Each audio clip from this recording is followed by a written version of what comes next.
Hello मेरे commerce buddies. आज हम स्टार्ट करने वाले हैं बेसिक ऑफ अकाउंटिंग्स।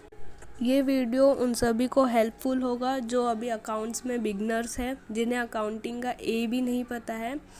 तो आज हम स्टार्ट करेंगे basic of accountings. Let's start. सबसे पहले हम बात करेंगे व्हाट इज़ अकाउंटिंग। अकाउंटिंग क्या होता है, तो यहाँ पे हम देखेंगे स्क्रीन पर। Counting is a process of recording, classifying, summarising, analysing and interpreting financial transaction of a business. इसका मतलब है, सिंपल लैंग्वेज में अगर हम समझेंगे तो बिजनेस में जितने भी ट्रांजैक्शंस होते हैं उसको एनालाइज करना, कौन सा इनकम वाला है, कौन सा एक्सपेंसेस वाला है, ये सभी ट्रांजैक्शंस को रिकॉर्ड करना, इसको ही हम क्या बोलते हैं, अकाउंटिंग करना बोलते हैं।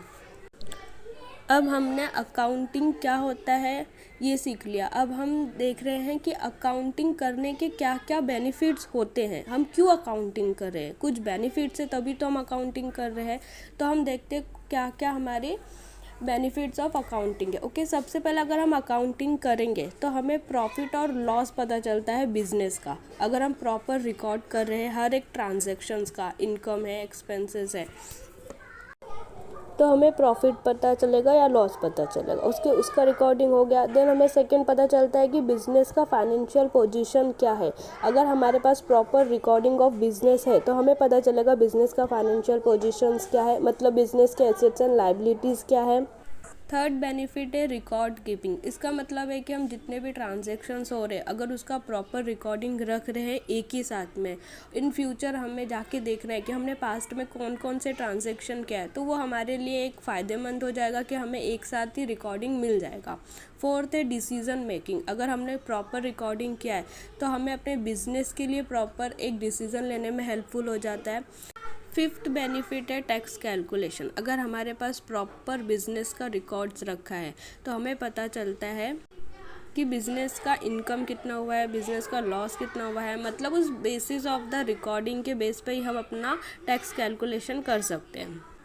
सिक्स्थ बेनिफिट है डिटेक्ट एरर्स और फ्रॉड। अगर प्रॉपर रिकॉर्डिंग हमने रखा है अपने बिजनेस ट्रांजैक्शन का तो हमें पता चलता है कि ये ट्रांजैक्शंस में एरर और फ्रॉड्स है, उसकी वजह से हम गलती करने से बच सकते हैं। सेवेंथ बेनिफिट है बिजनेस ग्रोथ। अगर हमारे पास रिकॉर्डिंग है अपने बिजनेस का, हमको प्रॉफिट एंड लॉस पता चल रहा है, हमने प्रॉपर टैक्स कैलकुलेशन किया है, तो हमें पता चलता है कि हम अपने बिजनेस को और कैसे ग्रोथ करें, कैसे एक्सपांड करें। अब हम बात करेंगे टाइप्स ऑफ अकाउंट्स की। अकाउंट्स तीन टाइप के होते हैं, personal account, real account, nominal account. ये अकाउंट्स बहुत ज़्यादा इम्पोर्टेंट रोल प्ले करते हैं इन अकाउंटिंग में, तो इसको बहुत ध्यान से सुनिएगा।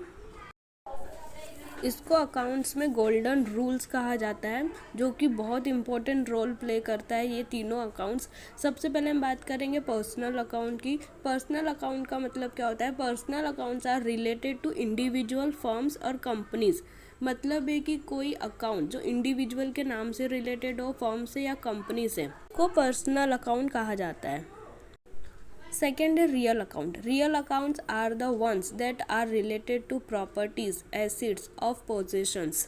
इसका मतलब है कि जो भी प्रॉपर्टी के नाम से रिलेटेड है या फिर एसेट से रिलेटेड है या पोजेशंस ऑफ, तो उसको हम बोलते हैं रियल अकाउंट, वो रियल अकाउंट में जाएगा। थर्ड है nominal account. Account that are related to expenses, losses, incomes और गेन्स और कॉल्ड नॉमिनल अकाउंट्स। इसका मतलब है जो भी एक्सपेंसेस, लॉसेस, इनकम, गेन से रिलेटेड है वो नॉमिनल अकाउंट में जाएगा।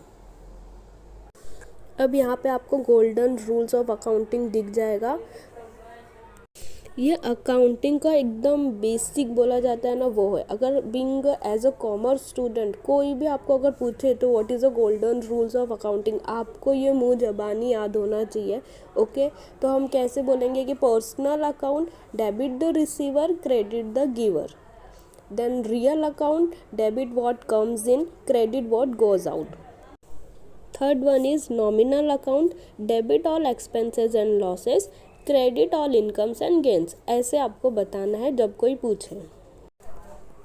ये वाले स्लाइड में आपको कुछ एग्जांपल्स देखने को मिलेंगे। जैसे कि हम देखते हैं कि जैसे रियल अकाउंट है तो debit what comes in and credit what goes out. तो यहाँ पे लिखा हुआ है एप्लीकेबल टू, जैसे कि मैंने आपको बताया था कि ये बिजनेस के एसेट से रिलेटेड जो होता है उस पर एप्लीकेबल होता है। जैसे कि कैश हो गया, लैंड एंड बिल्डिंग हो गया, प्लांट मशीनरी हो गई, फर्नीचर एंड फिक्सचर्स हो गया, ट्रेडमार्क्स हो गया। ओके, अब सेकेंड है कि पर्सनल अकाउंट। पर्सनल अकाउंट का गोल्डन रूल्स क्या था? Debit the receiver, credit the giver. तो जैसे एग्जांपल्स यहाँ पे हो गए अमन, रमन एंड सन्स हो गया, एंड बैंक्स अकाउंट्स हो गया, आउटस्टैंडिंग सैलरीज हो गया, प्रीपेड एक्सपेंसेस। ये सब एग्जाम्पल है जिससे आपको समझ में आएगा। Okay, third is nominal account. इसका गोल्डन रूल्स क्या था? Debit all expenses and losses, credit all incomes and profits.